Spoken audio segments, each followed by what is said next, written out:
Je veux dire essentiellement deux choses. Premièrement, je m'appliquerai avec vous à essayer de scruter ce que j'appelle des moteurs de l'histoire. Qu'est-ce qui, à mon sens, à mon avis, quels sont les moteurs qui sont à l'œuvre pour dessiner l'aventure humaine? Et deuxièmement, je dirais comment on peut scruter quelques fragments d'avenir, comment on peut faire de la prospective en regardant comment l'avenir viendra. Mais à la fin de ces deux choses, je vais conclure en étant beaucoup plus normatif que positif, dans une démarche donc normative de type perspective et non prospective, pour indiquer ce que je pense être les modalités d'invention de l'avenir à partir d'un pays comme le nôtre, mais en s'adressant au monde. Mais avant, je vais poser deux postulats.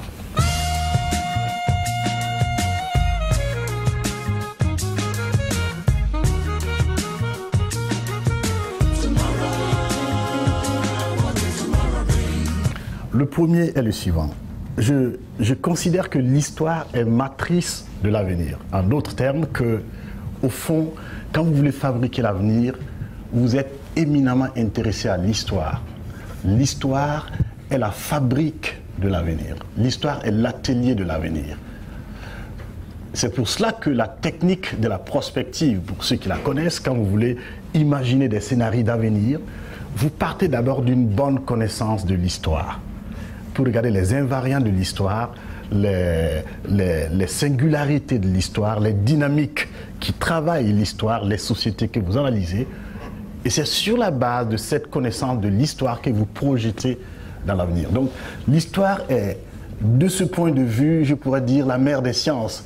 C'est gênant de le dire à côté d'un philosophe, parce que c'est la philosophie qui est reconnue comme telle. Mais je veux bien préciser mon propos.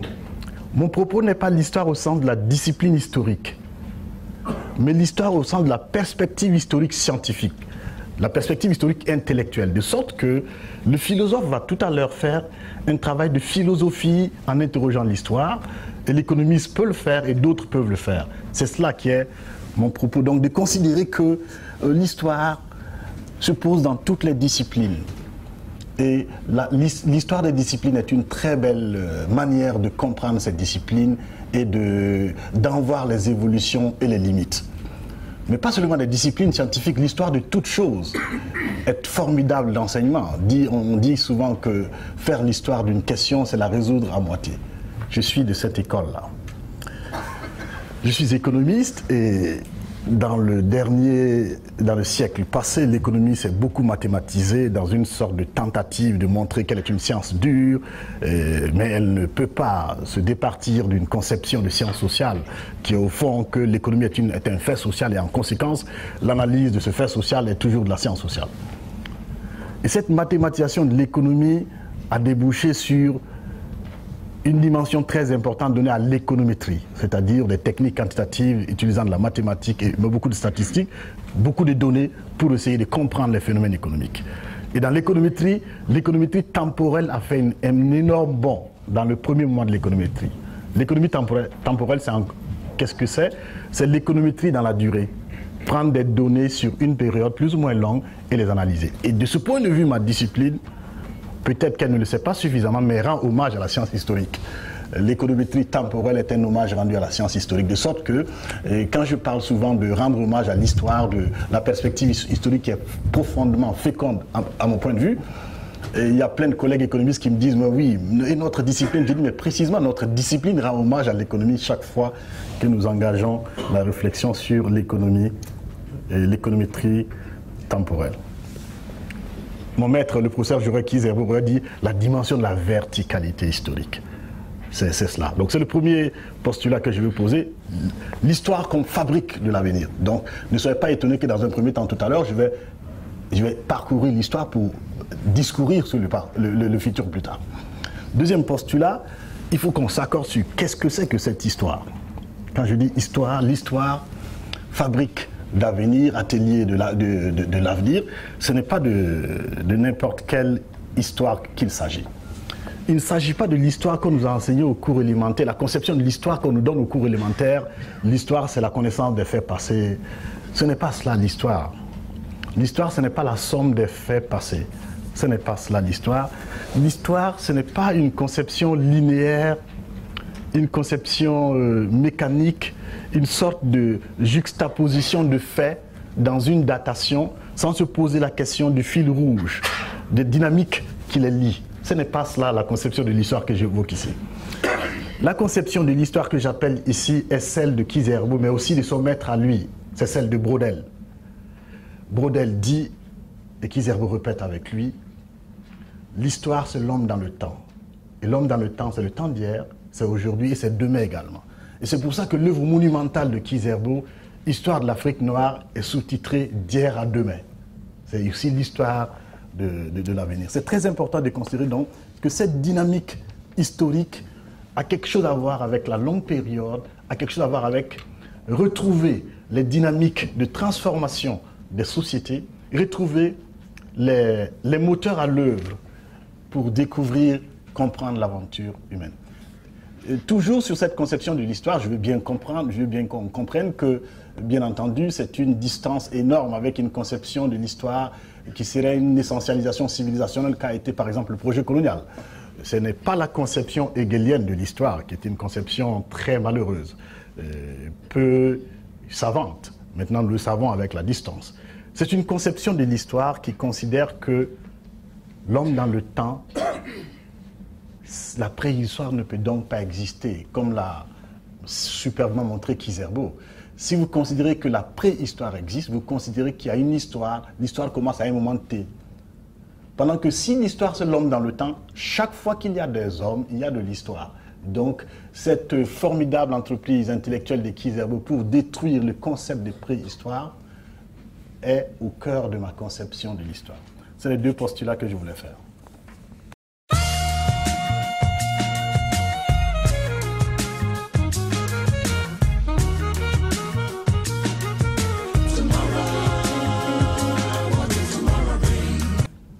Maintenant, le premier temps, la fabrique de l'histoire. Qu'est-ce qui explique l'évolution historique? Quels sont les moteurs de l'histoire? Là, je vais dire essentiellement deux choses. La première, c'est de dire que le formidable travail qui est très rafraîchissant fait par l'historien israélien Harari, le formidable livre best-seller mondial qui s'appelle Homo sapiens, et la suite qui est Homo Deus aujourd'hui, est quelque chose de très très parlant pour des gens qui cherchent à comprendre où sont les moteurs de l'histoire. Qu'est-ce qu'il dit dans ce travail? Il dit en gros, l'humanité devient tout autre à partir du moment où elle arrive à communiquer mieux que d'autres espèces animales, et mieux que d'autres espèces, notamment les espèces animales. Qu'est-ce qu'il veut dire par là? Il explique qu'il n'est pas possible pour des espèces animales, si nous disons que nous ne sommes pas des animaux, les humains, il n'est pas possible pour des animaux, quel que soit leur niveau d'évolution dans le règne animal, d'avoir une coopération qui puisse faire en sorte qu'ils puissent remplir un stade avec 100 000, 200 000 personnes et que ça fonctionne et qu'à la fin chacun rentre chez lui et qu'il n'y a pas de baston. Ou en tout cas, il y a des règles qui font que les choses s'organisent, se désorganisent dans la civilisation, pour employer un gros mot. Et cela est lié à la formidable capacité de l'humanité à communiquer à grande échelle. Au cœur de cette communication, il y a le mythe moteur de l'histoire. J'identifie mon premier moteur. Qu'est-ce à dire? Que l'histoire, l'aventure humaine est faite de création mythologique. L'être humain a su quitter les cavernes pour arriver à la situation actuelle postmoderne, précisément parce que l'humanité a été en mesure de créer des mythes. En d'autres termes, d'inventer des choses qui n'existent pas, d'ajouter à l'existant, d'inventer des choses non réelles physiquement, mais qui structurent les sociétés. Est-ce que vous avez déjà rencontré l'État burkinabé? L'État américain, il n'existe pas. Est-ce que vous avez déjà rencontré Google? Google n'existe pas. C'est une fiction juridique, comme il explique Harari. Mais il y a des moteurs de recherche Google, il y a un symbole Google, il y a un ensemble de choses comme cela. Est-ce que vous avez déjà rencontré quelque chose qu'on appelle le mariage? Ça n'existe pas le mariage. Ce n'est pas un être physique comme ce bidon d'eau, le mariage. Par contre, c'est une institution fondamentale qui structure les sociétés humaines. Donc, à partir du moment où l'être humain est en mesure de produire du mythe, il est sujet supérieur de l'histoire. Donc là, je considère que nous sommes au cœur d'un moteur de l'histoire, la capacité à produire du mythe. Donc, l'imagination est fondamentale pour penser l'histoire. Et en dit cela, il faut ajouter 2-3 observations. La première, c'est que cette observation sur la capacité mythologique d'où je parle, de l'Afrique, cette capacité mythologique s'est affaissée aujourd'hui, mais seulement aujourd'hui. Elle était extrêmement forte hier. J'en donne 2 illustrations. La première, si vous regardez l'Égypte dont la nature nègre est connue aujourd'hui par la science égyptologique, et vous regardez ce formidable travail des Égyptiens de l'Antiquité qui ont fabriqué Dieu. Dieu aussi, vous ne l'avez jamais rencontré, qui est une fabrication devant les philosophes, je peux le dire sans imaginer qu'on va me passer au bûcher, mais il est clair que ça également, cela montre également une capacité d'invention de quelque chose d'autre. Quand vous regardez la cosmogonie de l'Égypte antique, on est au cœur de cela. Deuxième illustration africaine, c'est la question de la capacité d'un formidable moment historique africain qui a été le peuple du Mandé, notamment en 1236, quand Sundiata et ses coalisés qui ont vaincu Soumoro Kanté, le dictateur, se retrouvent à Kouroukanfouga pour professer une déclaration, au fond une déclaration universelle des droits humains des peuples. Et là, il crée des choses dont la parenté à plaisanterie, qui n'existait pas. C'est là qu'il l'a créé, cette parenté à plaisanterie. C'est cette capacité mythologique donc, qui est en cause. Qui est aussi le moteur de l'histoire, qui crée quelque chose qui fait que 8 siècles après, 9 siècles après, nous sommes toujours dans une situation où la parenté à plaisanterie existe et qu'elle peut s'exercer. Tout à l'heure, s'il y a un esclave sabot qui est là, qui peut reconnaître son maître, mais c'est pour indiquer précisément comment cela n'est pas une chose donnée, mais c'est des humains qui l'ont créé. C'est comme ça que l'histoire se crée, par la capacité à produire du mythe. Petite observation, on va passer à une autre dimension de la fabrication de l'histoire, c'est que pour le chercheur que je suis, pour le scientifique que je suis, c'est quand même un peu gênant de dire que c'est simplement le mythe qui construit cela. Mais je fais des observations. La première, c'est qu'il y a eu aussi le mythe scientiste. Je me dois à la vérité de dire que c'est l'observation que mon cher Barry m'a fait quand nous préparions cette discussion de ce soir. Donc, la science, y compris également, produit du scientisme, produit une mythologie scientiste. Le scientisme qui est une forme de mythologie, de conception de la société qui survalorise la science pour aller vite. Première chose. Et deuxième chose, précisément l'observation que les mythes sont le moteur de l'histoire, sont un résultat de recherche scientifique. Donc pour montrer que le chercheur garde toujours sa place dans cette société. Il y a une chose qui est inquiétante quand je viens de dire cela, la capacité mythologique à produire du mythe, c'est qu'il y a comme une sorte d'affaissement de cette capacité aujourd'hui dans notre pays, dans notre continent. Je reviendrai là-dessus à la fin, et que je peux documenter par 2 choses. La première, c'est que nous avons une difficulté à penser en dehors de la colonialité.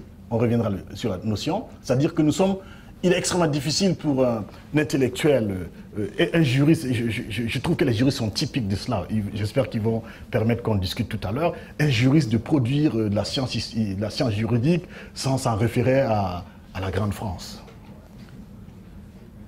Et deuxièmement, parce que, comme le dit le philosophe sénégalais Souleymane Bachir Ndiaye, il y a un affaissement des connecteurs logiques dans nos pays. En d'autres termes, quand vous écoutez les discours des uns et des autres, y compris dans le débat public, y compris à un niveau très élevé, il y a des fautes importantes qui sont faites dans ce qu'on appelle les connecteurs logiques en linguistique, c'est-à-dire qu'à partir du moment où on doit dire par conséquent, donc, en outre, à contrario, de ce point de vue, il y a un vrai affaissement d'une capacité à construire de la logique dans la société. Et donc, si vous ne pouvez pas construire de la logique, vous êtes en difficulté à produire du mythe, parce que le mythe a cela qu'il est cohérent.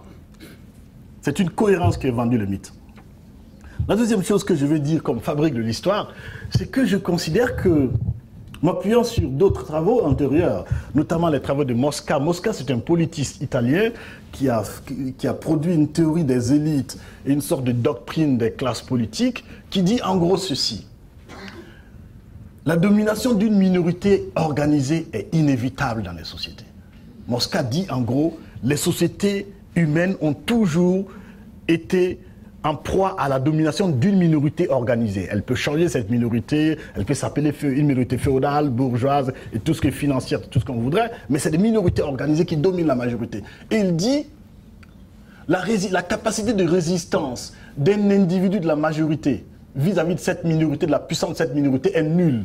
En gros, cette minorité, qui est organisée parce qu'elle est minoritaire, les conditions de l'organisation, c'est que c'est aussi d'être relativement minoritaire, produit une possibilité à cette minorité de gouverner le reste. C'est cela qu'on retrouve chez Pareto. Pareto qui établit, avec d'autres interprétations pour ne pas faire long, qui établit qu'au fond, en gros, on a comme dans une société, la pensée parisienne expliquée rapidement ici, dirait, en gros, dans une société, il y a 20% qui gouvernent les 80 autres pourcents. Donc j'en déduis quoi de ces deux travaux, qu'il y a beaucoup d'autres qui ont discuté là-dessus, je pourrais citer Antonio Gramsci et d'autres, on pourrait le voir dans la discussion, mais l'idée est que les minorités sont aux commandes de l'histoire du monde. Et j'ajoute ceci, je crois que l'histoire est le produit de minorités historiques. L'histoire est le produit de minorités suffisamment organisées, consistants, cohérents dans le temps, qui n'abdiquent pas dans leurs projets et qui le vendent à la majorité, qui l'imposent d'une manière ou d'une autre, de façon négociée ou pas à cette majorité-là. Y compris dans le bon sens comme dans le mauvais sens. On n'a pas beaucoup de temps, mais je pourrais discourir davantage là-dessus pour faire comprendre que la Seconde Guerre mondiale a des causes historiques, elle a des dynamiques liées à l'évolution de l'Europe, à l'évolution du monde, mais probablement qu'elle ne peut pas être la guerre aussi destructrice qu'elle a été sans le génie malfaisant de Hitler et de sa minorité, sa bande minoritaire de nazis qui prennent l'Allemagne en otage et donc l'Europe et le monde avec. Il en est de même des belles perspectives. Quand vous regardez la Seconde Guerre mondiale, pour rester toujours là, et qu'en 1940 la France de fait, et qu'il y a un grand monsieur, pas seulement de taille, qui dit on repart à Londres et la bataille est perdue mais pas la guerre, et qui sont minoritaires, ils exercent une pression à l'histoire et l'inclinent finalement pour que les majorités acceptent que la bataille est perdue mais pas la guerre, et finalement ils vont gagner la guerre, mais ça c'est d'abord le travail d'une minorité au départ. Je pourrais revenir là-dessus, je crois profondément à cela. C'est la même chose quand les Castro et sa bande, Castro, le Che, une bande de quelques individus, face à l'impérialisme américain, dans leur pays, rentrent dans la forêt, commencent une guérilla. Ils sont profondément convaincus qu'ils sont en mesure de faire cela. Donc ce mythe, ils y croient et finit, au départ minoritaire, et finit par en imposer à la majorité et donc à conquérir cette majorité, à fabriquer l'histoire dans ce sens. Donc première leçon de ce premier temps, c'est de dire finalement, l'état des majorités ne dit pas grand-chose sur l'histoire du monde. Qu'est-ce que ça dit? Ça veut dire que si dans une société on est majoritairement corrompu, ça ne dit pas grand-chose sur la capacité de cette société à avancer. Dans une société où il y a majoritairement des illettrés, ça ne dit pas grand-chose sur la capacité de cette société à avancer. Ce qui est important, est-ce que cette société est travaillée par des minorités historiques suffisamment consistantes, et constantes, intelligentes, stratégiquement, qui la travaillent et qui la façonnent dans son avenir? C'est ça qui est fondamental. Autre chose que je vais dire sur la fabrique de l'histoire, je vais essayer d'aller vite sur cette partie, c'est que, au fond, c'est ma petite théorie là-dessus, l'histoire de l'humanité a produit 5 institutions qui créent, qui régulent, qui distribuent, qui détruisent la fortune, la richesse. Pas seulement au sens matériel, économique du terme. Il y a une première forme qui est la nature. Vous me direz, l'histoire n'a pas créé la nature, mais les spécialistes de la géologie, de l'astronomie, de l'astrologie nous expliquent aujourd'hui combien ces dynamiques ont été créées par plusieurs phénomènes dans le temps. La nature crée des arbres d'elle-même, elle en détruit, elle fait des cataclysmes et tout, elle en distribue de l'or ici et du diamant par là et rien de l'autre côté. C'est une institution, je pourrais dire, une méta-institution. On pourrait discuter si c'est une institution ou pas. Je vais expliquer pourquoi je pense que c'est une institution. Et puis deuxième institution, il y a le réseau. Les réseaux, c'est la religion, c'est un réseau. Le réseau, c'est l'association, c'est le parti politique. Le réseau, c'est un groupe de tons, comme le ton de Buton Coulibaly dans Ségou d'antre-temps. Les réseaux, c'est l'ethnie. Les réseaux, on pourrait dire que c'est les nations, une ethnie supérieure. C'est des réseaux. Des formes d'organisation, donc, qui existent dans le temps et qui crée, au sein des réseaux, on crée de la richesse, on crée de la prospérité, on crée des ressources, on les distribue, on les ventile de manière plus ou moins équitable, c'est cela. Et troisième institution, c'est l'entreprise. Il y a un formidable article d'un économiste qui s'appelle Coase de 1937 qui explique qu'est-ce que c'est que la firme, qu'est-ce que c'est que l'entreprise. Et il a une réponse superbe qui est que l'entreprise est là pour gérer des coûts de transaction. En d'autres termes, l'entreprise est aussi un lieu, c'est aujourd'hui très évident, de production de richesses, de production de connaissances, de plein de choses qui les distribuent de manière plus ou moins équitable, de manière plus ou moins profitable à l'ensemble de la société. Et bien entendu, il y a l'État, qui est une invention relativement récente, l'État qui fait également, qui crée, qui détruit, qui distribue de manière plus ou moins équitable, ainsi de suite. Je considère qu'on peut penser l'histoire de l'humanité comme étant, les différents moments de l'histoire de l'humanité comme étant des mix entre ces 5 institutions. Si vous avez un moment dans lequel vous avez une domination de l'entreprise, vous pouvez avoir une sorte d'état stalinien. Si vous avez un moment dans lequel vous avez une sorte de domination fondamentale de l'entreprise, vous avez une sorte de cité paternaliste comme l'a été Clermont-Ferrand à l'époque, de la belle époque de Michelin, qui créait les écoles, l'entreprise Michelin qui donnait l'emploi, qui créait les écoles, qui avait des cimetières, qui avait le logement, qui avait la maternité, qui avait tout. Tout était Michelin. Le paternalisme capitaliste du début du XXe siècle. Si c'est la religion, vous avez un État théocratique qui domine. Si c'est le marché, j'ai oublié de citer le marché, parce que j'ai dit 5, j'étais à 4, n'est-ce pas? Et le marché est fondamental. Le marché, c'est aussi ce lieu-là qui crée, qui occasionne des échanges, qui les crée, qui les distribue d'une manière ou d'une autre. Et quand le marché prend le pouvoir dans l'État néolibéral, que nous connaissons aujourd'hui, l'État néolibéral qui est une sorte de logique de marché exacerbée, qui continue d'être exacerbée avec l'entreprise, les firmes transnationales qui dominent ces marchés-là avec un État en retrait. Je considère que pour regarder une société, on peut se poser la question de, dans ce mixte, où est-ce que nous sommes le plus déséquilibrés? Et bien entendu, quand vous posez cette question dans un pays comme le nôtre, vous savez très bien, c'est mon sentiment, c'est pas seulement un sentiment, je le crois profondément, que nous sommes une société d'un État très déséquilibré. Donc le pied de l'État est déséquilibré, il est défoncé, cela explique qu'il est inexistant pour la sécurité, y compris au plan local, cela explique, mais ne justifie pas forcément les corps légaux, les groupes d'autodéfense, un ensemble de choses. Donc là également, ces 5 institutions dans leur mix permettent de comprendre l'état des sociétés, la photo des sociétés. En somme, ce que je veux dire ici, l'histoire de l'humanité est faite par des minorités qui produisent du mythe, qui ont un mythe qui les tracte suffisamment pour les mettre en mouvement, pour façonner la société. Et quand ils veulent façonner la société, la meilleure manière, c'est de créer d'autres mythes, d'autres institutions qui assurent la reproduction de leurs préférences dans les choix publics. C'est ce que je voulais dire dans ce premier temps sur l'histoire, la fabrique de l'histoire.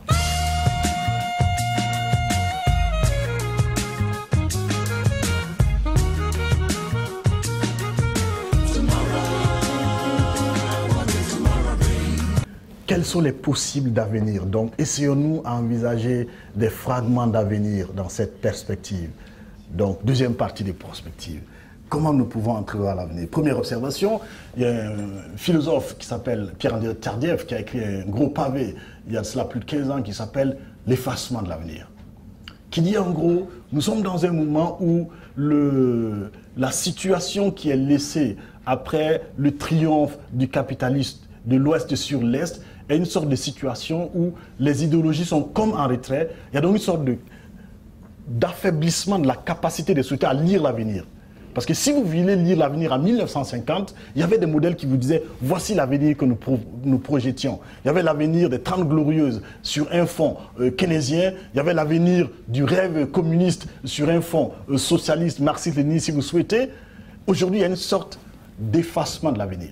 Cela n'est pas pour indiquer que les idéologies ne comptent pas, bien au contraire. Cela n'est pas pour indiquer que telle idéologie est morte ou périmée, bien au contraire. C'est pour indiquer précisément l'état de cécité relative de la majorité de la société aujourd'hui. Première observation. Deuxième observation, nous sommes dans le temps, bien évidemment, du rêve néolibéral.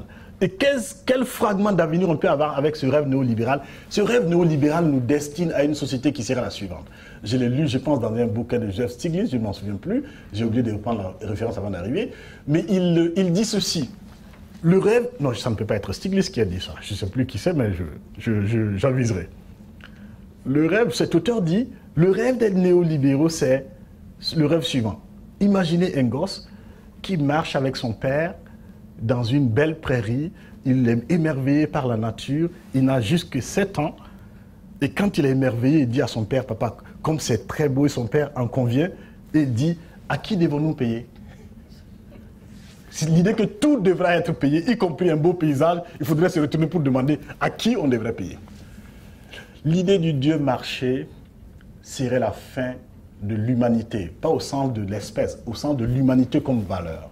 Parce que ce Dieu marché a créé beaucoup de problèmes, d'autant qu'il fait face à quelque chose de fondamental qui est nouveau. C'est la finitude du monde. Nous sommes une génération légitimement inquiète parce que nous aboutissons à quelque chose, nous touchons à quelque chose qui n'a jamais été touché par d'autres.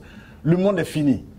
C'est trivial de le dire, mais d'Ambedouillana, comme on le dit en Bamana, c'est-à-dire que le monde a une fin, la géographie a une limite. Cela veut dire quoi? Que la crise écologique nous pose la question de la limitation des ressources et de leur difficile reproduction dans le temps. Donc nous sommes en mesure de buter à une impasse, autre fragment d'avenir, qui serait la disparition de notre espèce. L'espèce humaine actuelle. Et les grands historiens le savent, c'est pas tout à fait dramatique, ce serait dramatique, mais je veux dire, c'est pas tout à fait inédit dans l'histoire de l'humanité. Il y a 5 espèces humaines avant nous qui ont disparu. Donc il est possible que la nôtre également disparaisse. Et puis il y a la perspective du clonage civilisationnel que Kizerbo dénonce, qui consisterait à dire quoi? C'est la théorie du rattrapage. Au fond, nous autres, peuples qui n'avons rien inventé pour parler comme Césaire, nous autres n'avons rien d'autre à faire qu'à être de petits occidentaux avec l'avantage du tard venu. C'est-à-dire que le temps qu'ils ont mis pour être ce qu'ils sont, ok, on va le raccourcir parce qu'on a déjà vu comment ils l'ont fait. Ce clonage civilisationnel pose 2 problèmes majeurs. Le premier, c'est qu'il est intenable au plan écologique. On ne peut pas être tous des Californiens sur la planète et puis s'en sortir. La planète explose et elle n'existerait plus. Et deuxièmement, le monde serait insipide parce que je ne suis pas convaincu que les Californiens soient les personnes les plus enchantantes dans l'humanité. Et puis il y a ce que Achille Mbembe appelle le devenir nègre du monde, en d'autres termes. Est-ce que l'humanité, après avoir fait cette chose effroyable, qui est de la marchandisation d'une espèce humaine qui est le noir, à travers la traite négrière, est-ce que l'humanité aujourd'hui nous destine, l'ensemble de l'humanité est destinée à être des nègres, commandés par une petite minorité de négriers, qu'ils soient en Europe, en Occident ou ailleurs, mais une sorte de devenir nègre du monde. Vous pouvez lire ça dans Critique de la raison nègre de Achille Mbembe. Ce devenir nègre du monde est très inquiétant, parce que vous avez vu ce qui s'est passé en Libye, les vidéos de CNN sur la Libye. Et deuxièmement, parce que vous voyez aujourd'hui que l'exploitation de l'homme par l'homme ne pousse plus forcément les contours des nations.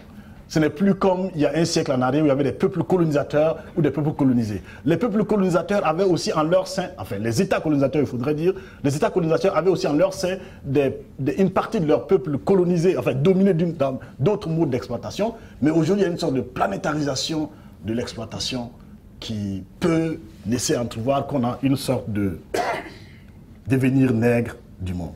Et puis il y a 2 autres hypothèses. La première, c'est qu'il y a une formidable ouverture laissée par ce que un chercheur de Princeton a appelé la provincialisation de l'Europe. C'est-à-dire ce que Achille Mbembe reprend. L'idée de la provincialisation de l'Europe, ça dit que pour la première fois dans l'histoire de l'humanité, depuis quelques années, en fait depuis quelques siècles, l'Europe n'est que simplement l'Europe. C'est-à-dire n'est que simplement une province du monde. L'Europe n'est plus la matrice du monde, comme elle a été depuis la fin du Moyen-Âge, comme elle a été pendant la période coloniale. Et que cette provincialisation de l'Europe, c'est-à-dire une mise à sa place de l'Europe et de son prolongement nord-américain, de l'Occident, donc une mise à place de l'Occident dans sa place provinciale, ouvre des possibilités incroyables. Mais si cette possibilité, deuxième chose, c'est simplement un rattrapage de la part de tard venus comme nous, l'humanité serait insipide et ça ne peut pas être cette perspective, d'autant que cette perspective ouvrait sur le péril environnemental, mais elle ouvrait également sur le péril de l'humanité. En n'étant plus dans une démarche positive pour essayer de débusquer où sont les moteurs de l'histoire, mais en étant dans une démarche normative, rêvons cet avenir. Qu'est-ce que c'est que cet avenir? Je pense que, à partir de ce que j'ai dit dans le premier temps, le rôle des minorités, d'autres diraient des élites, Je les appelle pour le moment de façon provisoire dans mes discussions avec mon ami Lucien Imbert, je les appelle les minorités historiques. Le rôle des minorités historiques est fondamental. Parlant d'où je suis, donc du Burkina, donc de l'Afrique, les minorités historiques africaines doivent éviter le clonage civilisationnel et doivent être plus ambitieux que d'être simplement d'être le passé de l'Occident.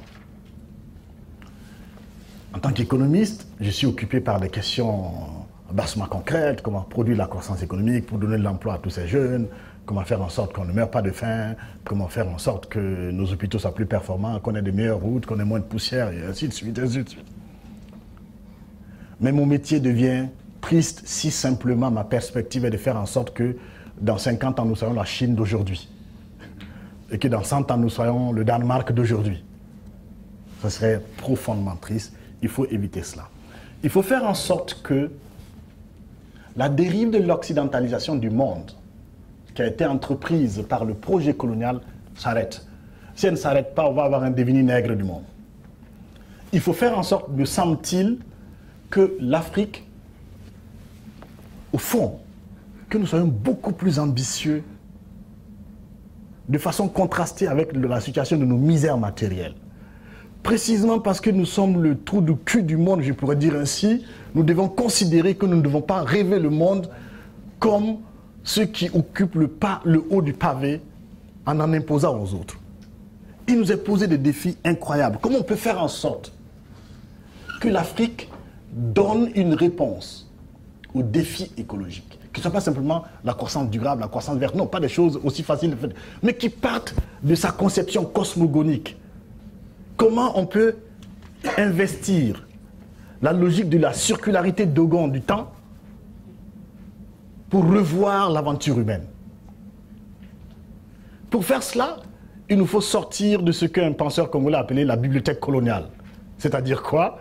De sortir de la colonialité. De sortir de cette situation où nous ne sommes pas en mesure de nous appuyer sur un socle pour nous projeter, si ce n'est le socle colonial ou d'anticolonialisme, d'une manière ou d'une autre, en s'opposant au colonialisme pour se définir. Il faut également éviter ce que Mamadou Diouf appelle cette situation. Mamadou Diouf, c'était l'historien sénégalais. Il appelle cette situation où, au fond, et c'est vrai, dans la plupart du temps, l'Afrique est regardée comme un objet mal fonctionnant relativement à l'Occident. L'Afrique est pauvre parce que l'Occident est riche. L'Afrique, il y a de la misère parce qu'il y a de l'échec de l'autre côté. Ils sont illettrés, les autres sont lettrés. Ils n'ont pas ci, les autres ont cela. Non. L'Afrique doit être pensée par ses minorités historiques comme étant elle-même. Elle doit être le centre d'elle-même. Si elle est le centre d'elle-même, elle peut faire deux choses formidables. Nous pouvons être la matrice de l'avenir. Pas de l'Afrique, la matrice de l'avenir de l'humanité. Pourquoi? Parce que sur plusieurs siècles, au moins 4, nous sommes sur le front occidental qui est épuisé, qui nous a amené de belles choses, mais qui nous a l'imprimerie industrielle qui fait qu'on a tous des livres, on peut avoir des livres, ainsi de suite, mais qui nous amène aujourd'hui à la dérive écologique, à la finitude du monde, que cette dérive occidentale, sur le rêve, le mythe à partir de la matrice occidentale a bouffé les ressources environnementales et on va se retrouver bientôt, si on continue comme si on continue comme ça, on va se retrouver sans ressources pour continuer à assurer notre reproductivité. Si nous sommes en mesure d'être des Africains comme les Africains de 1236, quand Sundiata et ses coalisés disent à la fin, ceci est l'adresse du Mandé à l'oreille, à l'attention des 12 parties du monde. C'est-à-dire que des chasseurs, des Mandékans qui se retrouvent sur la terre brûlée du Mandé et qui professent un discours universaliste. C'est l'ambition que je nous souhaite et cette ambition, on doit la concrétiser sur des choses concrètes. On doit l'appliquer sur des choses concrètes, comme quelle est la ville qu'on va inventer. Je fais la perche à mon ami Léandre. Est-ce que notre ville, c'est juste des emprunts bâtards, comme on l'a montré dans un travail avec mon ami Sano David, à savoir que les politiques urbanistiques burkinabais sont vides d'ancrage socio-culturel, socio-historique? Est-ce que c'est cela? Comment on invente aujourd'hui un vivre ensemble?